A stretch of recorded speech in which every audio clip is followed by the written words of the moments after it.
This is an interview for peep-magazine. We're joined with none other than Blak Twang. I just jumped out the car and I seen him walking along the street. So, Blak Twang, appreciate you taking the time out, mate. My pleasure, mate. Thank you. I'm really interested to know about your South London slang and the lexicon, and with the specific references, South London, the locales. Can I ask where is the inspiration? Where did this come from? What inspired you to do this? Yeah, so the inspiration behind like my references, if you like, really was life, my environment, but it was inspired by, or maybe framed by, my love for hip hop in general. Like listening to a lot of New York hip hop, listening to some of the West Coast hip hop, and you know when you listen to those tracks, they kind of paint vivid pictures in your mind. Like even though you're not there, you feel like you're there because they're painting that picture so vividly. It makes you feel like you already know that place. And so whenever you get a chance to go to them places, you're like, oh, I wonder where such and such place was that so-and-so referred to in his song or whatever. I remember going to Brooklyn for the first time in the 90s, and I was thinking, oh, I wonder where Albee Square Mall is, because I'd heard Biz Markie mention it in one of his lyrics. And so obviously when it got time for me to really get serious about my writing, I wanted to make sure that I was telling like a really like vivid story for people to kind of be able to see my neighborhood, see my locality, where I come from, and almost feel like I brought them to my environment. Do you know what I mean? So I think that was really the inspiration behind me really referencing a lot of stuff that I go through my life, and because I was documenting my life, because my life really is, you can see my life through my music in general. So for me to document it, I had to make exact references and actual, real true to life references. So that's one of the reasons, the inspiration behind me using a lot of those slangs, and I just really wanted to just tell my story. That's all it was. So were you brought up around Lewisham? That's correct. Is that close to like Penge, Brixton, southeast London? Yeah, they're probably like within a radius of like 6 miles between all those areas you mentioned. Penge and Lewisham probably about 6-7 miles. Brixton another 6-7 miles. It's not really far from each other, but it's actually closer to Greenwich. It's closer to Greenwich. It's closer to Peckham. Yeah. Camberwell, all those areas. So yeah, it's a big borough, but it's so close to other boroughs like Lambeth and Southwark and stuff like that. So you're kind of always interchanging and going in and out of those boroughs. Yeah, man. Yeah. So can I ask how did you get the start on hip hop and making beats and rhyming? Did you hook up with a specific group of guys, or did you go to college to do it, or what? Yeah, my introduction to the music really was just being a fan of the music, and one of the guys from around my area in Lewisham was a guy called Sykes from Urban Revenge. He was basically like a sound man who used to like wire up sounds and drive to places and play out and organise gigs as well. And that's really how I not so much first got into it, but that's how I kind of became like involved in really actively being a part of the hip-hop scene and stuff like that. But before that, it was just really being a fan of the music, listening to it, trying to recite my favourite artists' lyrics, like my favourite Big Daddy Kane lyric or my favourite Rakim lyric or Ice Cube or whoever. And that's really how I got into it, as far as just being a fan. But as far as like making the music, it started from me moving around with Urban Revenge, and then I hooked up with a friend of mine called VRS in Brixton, and then we kind of started taking it a little bit more serious. I learned how to engineer and started to use equipment. I learned how to sample, learned how to, just basically learn studio techniques and stuff. And that's really how I kind of became more serious. And from there, I just developed and mastered my craft. And that's it. Rest is history. Wow. Do you feel from your background and perspective, do you feel like you've got to know all of the production side of music, or like not you per se, but someone coming in like yourself and is just I say that in inverted commas, just an MC? Right. Do you feel like in today's music industry, do you feel like you have to know the production you have to know all the beat, you have to do this, you have to know a bit about social media. Do you feel like you have to do that now opposed to when you first started? I guess so. I mean, I guess the landscape has changed massively with regards to how artists are marketed, how they get involved with pushing themselves and getting a vibe and getting a buzz going. I mean, for me personally, when I first started, it was more about just having an understanding of it. And I think as an artist myself, just personally speaking, I always felt it was important to understand the music that you were making, because the music formed or created that bed for you and capture the emotion that you wanted to put across to people. And I think if you just rapped over any old beat, you're not always going to be able to convey your message. Like, so that's why I actually got into production, because I wanted to make sure that my lyrics matched the emotion or the mood of the actual track, or vice versa, the track matched my lyrics. Because sometimes, one comes before the other, doesn't it? Like, sometimes you write lyrics, or other times you might make the beat. But then I wanted to make sure that when I was writing, that the music captured what I was trying to say, and the marriage of the music and the lyrics kind of worked really well. With regards to marketing, it's so different now, because it's better in one sense, but on the other hand, it's kind of like a wild, wild west where there's not really much regulation. Everyone can just put out anything, and there's no real quality control. Not saying we need to be controlled, but I think to some degree you need some sort of element of like, cool, this is good, or this is good. Because nowadays anyone can be like, yep, I'm putting that out and I don't care what you lot think. As long as I can market it and keep pushing it and pushing it and pushing it and pushing it, it will do what it does. However, when we were coming up, there was almost like a standard, like a level that you had to kind of be at before you could even put those records out. Some people nowadays are just making records that I made when I first started out that I would never ever even dream about putting out. And so, yeah. Like you said, the quality maybe not there because I think what it is with a lot of people now is that they don't want to sit down and master the craft. Exactly. Yeah. I think nowadays also it's become very disposable, where, as you said, and as I said, people don't master the craft. They just literally want to make the music. Yeah, cool. Yeah, man can make a quick thing out of this and then bounce. See how many views I get. Yeah, that exactly. Or how many followers, or if I can go viral, or whatever. So it's very different. But at the same time, you gotta be adaptable and change with the times, and then see where you can fit in and where it works for you. I mean, I'm not necessarily going to be doing it.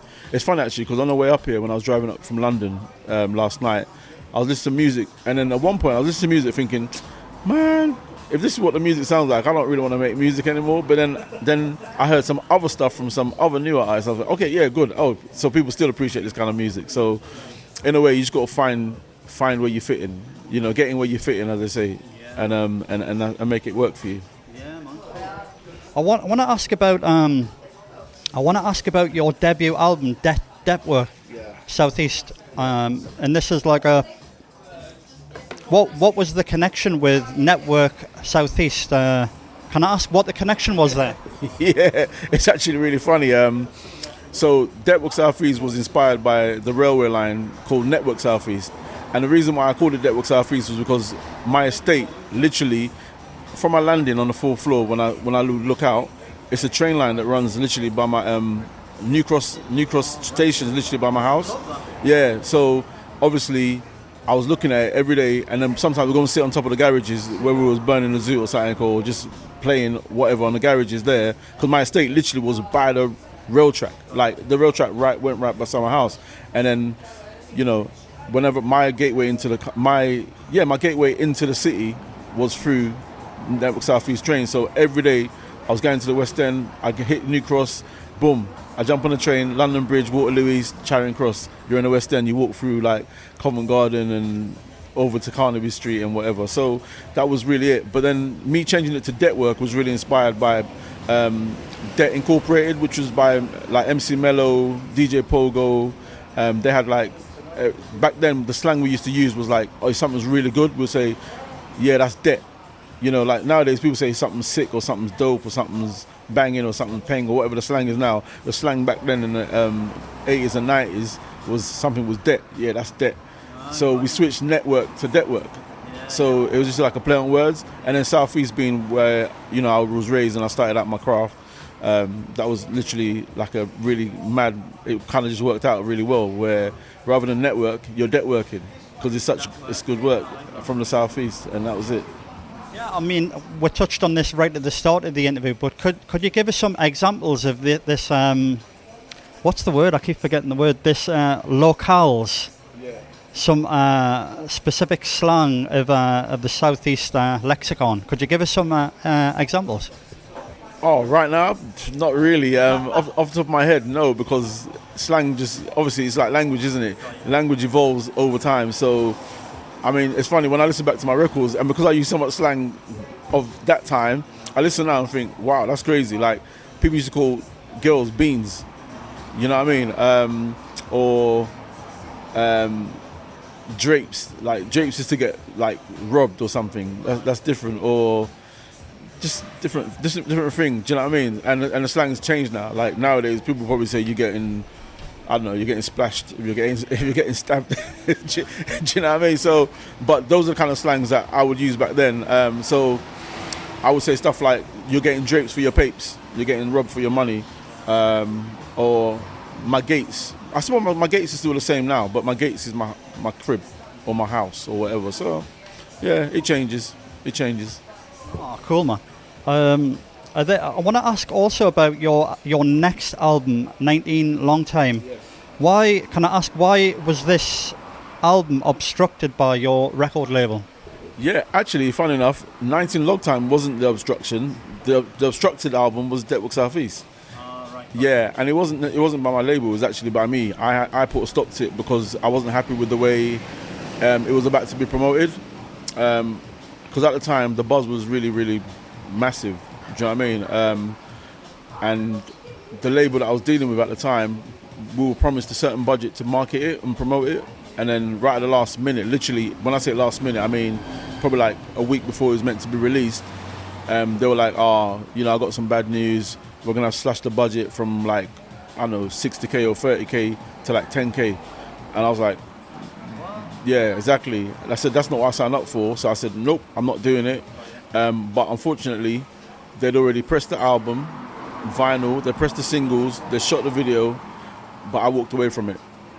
Right. So it's your. Yeah. So it was actually my call. Yeah. And I was like, nope, we're not doing it. Me and Jeremy Chuse from Sound of Money, who was an actual independent label that I was signed to. I say signed to, yeah. That we were doing it together with. Decided, nah, that's not good enough. We're going to go and find ourselves a better situation distribution-wise. And so we sort of shelved it and said, right, we're not doing that. Fun enough, I'd won a MOBO that year. It was the first hip-hop MOBO that I'd won that year. So, like I said, the buzz was really mad. And you had all these labels sort of saying, oh, yeah, what's your situation? We really want to get with you, da-da-da-da. But then when you got down to the crux of it, they will turn around and not really offer you anything that better than what you walked away from. So anyway, I was like, all right, cool. I'm going to go away for like a year or 6 months, re-record my album. And so what I did was I re-recorded 19 Long Time album, remade some tracks that were on Network Southeast, but gave them different music, didn't put Network Southeast on it, kept some tracks off it completely and just made 19 Long Time. And that turned out to be my debut album. However, Network Southeast was my first album, but didn't come out till like 18 years later, which is insane. But everything works out for a reason, and I'm a big believer everything happens for a reason as well, so yeah. It kind of reminds me a bit of, are you familiar with the film A Clockwork Orange? Well, Stanley Kubrick, who directed this Clockwork Orange, everyone thinks that film got banned, but it was actually Stanley Kubrick who pulled that film. But it just kind of reminds us of that when you were chatting there about that. On a positive, the album Kickoff was better promoted. What response and what experience did you gain from this album? Oh my God, Kickoff album was like, it's almost like this is what happens when you water a plant properly. Or like certain plants are just, you don't water them and they're still surviving, but they're not. Or you put them in like a small pot and they don't have like enough room to. Yeah, they're stunted, right?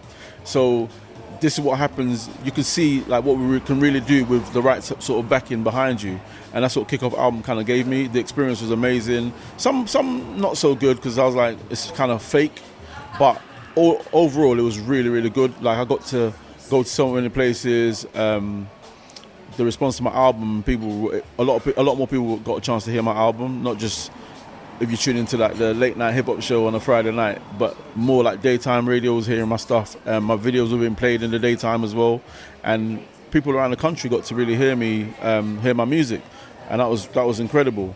The downside to it was that other people wanted to get involved and, you know, try to change your sound and tell you what you should do and what you shouldn't be doing because they felt like they knew it, but it wasn't always right. In fact, more often than not, it was wrong. Do you know what I mean? So that was the downside to it, but it was an amazing experience. I played Glastonbury a couple of times. The response was amazing.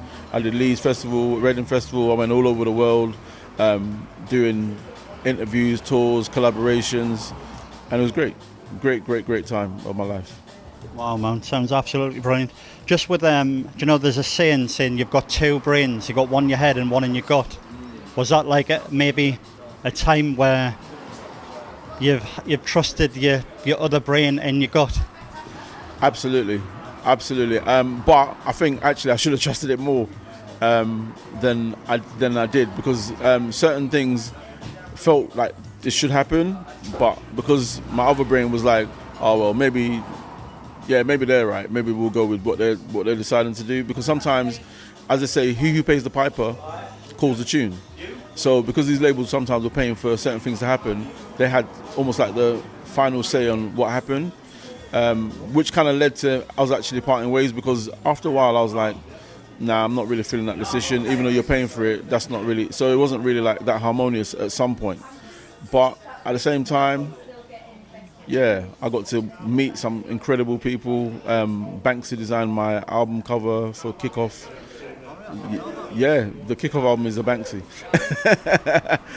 He also directed my video for Kickoff as well. So yeah, it was amazing. Yeah, you know that one completely got past us.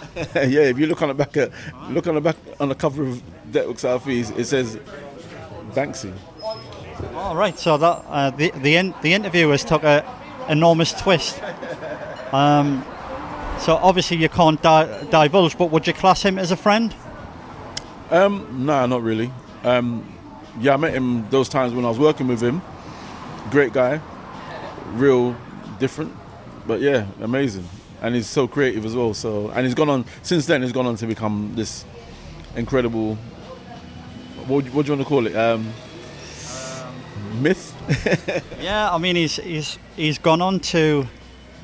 Well, there's a lot of rumours about him, but obviously you know better than me, and I've got my own suspicions who he is.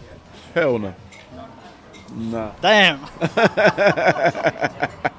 Nah, it's not who you think it is. Honestly, you'll be like, oh, okay, that's who it is. Yeah. I'm gonna have to go and look at Massive Attack now. Actually, that you said that. Right. Who in Massive Attack did you think it was? Robert Del Naya. Okay, I'll go and look him up. Can you Google him and show me what he looks like? Yeah, okay, we'll have a look.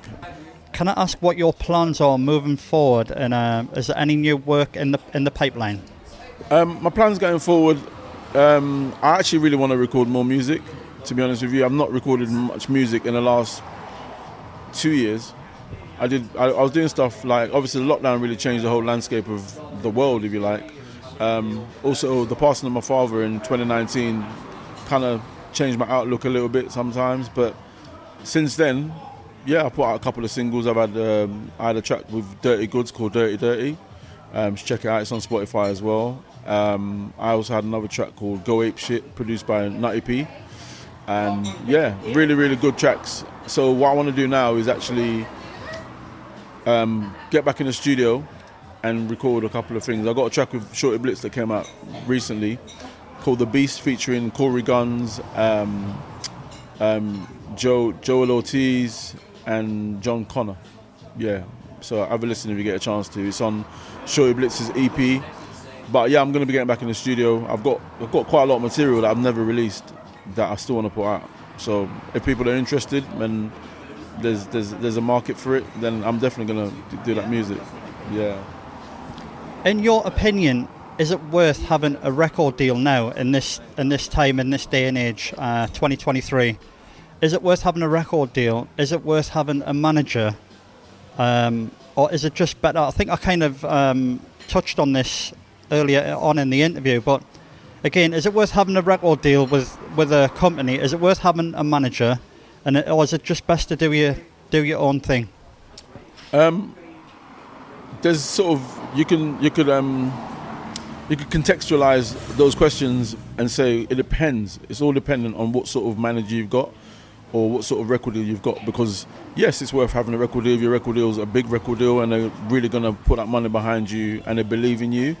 And if they're signing me for like 25 million quid, hell yeah, it's good to have a record deal. Do you know what I mean? Rather than, slugging it. Yes, you can make more money if you're doing it by yourself and you're very successful, but we all know that big corporations like to take over and control everything. So in a way, you've got to play it with your own set of rules and find out what works for you best. With regards to a manager, if you've got a manager that really understands you and really believes in you, then by all means, you should have a manager. Otherwise, I would say just to have a team that knows how to play their role and play their position and everyone's kind of working towards the same goal, then, yeah, that's what I would suggest. But there's no harm. I still believe, a good manager and a good record label that want to put everything behind you and support you and really push you to your full capability, then there's nothing wrong with it. Have you got any advice for someone listening to this interview? There might be some young kid listening to this wanting a bit of inspiration. What advice have you got to that person? Advice I would give that person was getting it for the love to start with.